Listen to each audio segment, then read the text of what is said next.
Да видим, взехте ли си полка? 50-35.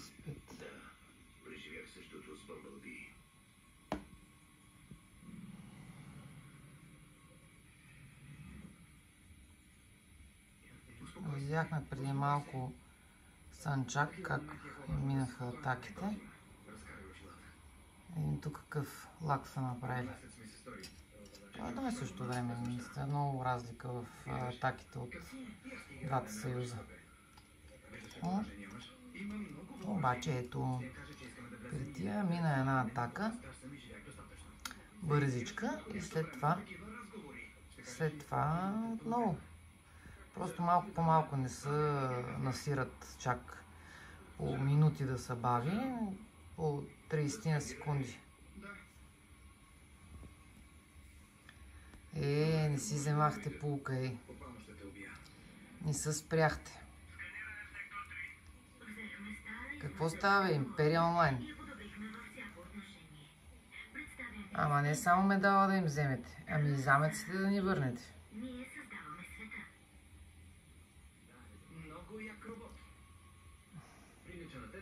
Направо се насрахте. Това не за това ми писа, че бил гей. Гей? Само си призна.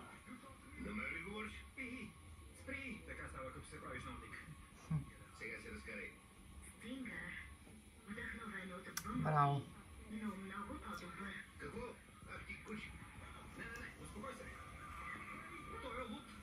Браво. А иначе нашите подкрепи се връщат, нали? В смисъл, за тях няма проблем. За тях няма лак. Ето, всичко се връща. Връщане. Обаче, техните атаки седат на замъка отпред. Не ви е срам. Не ви ли срам, ме?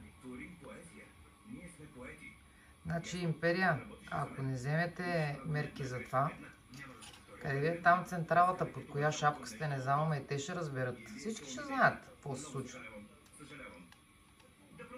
Ще го пусна това видео в TikTok, в Facebook, Instagram, където се сетиш, тук ще го разпространя, няма свят, който да не вляза и да не го пусна. Ще направя една хубава компилация накрая, как хубаво да се види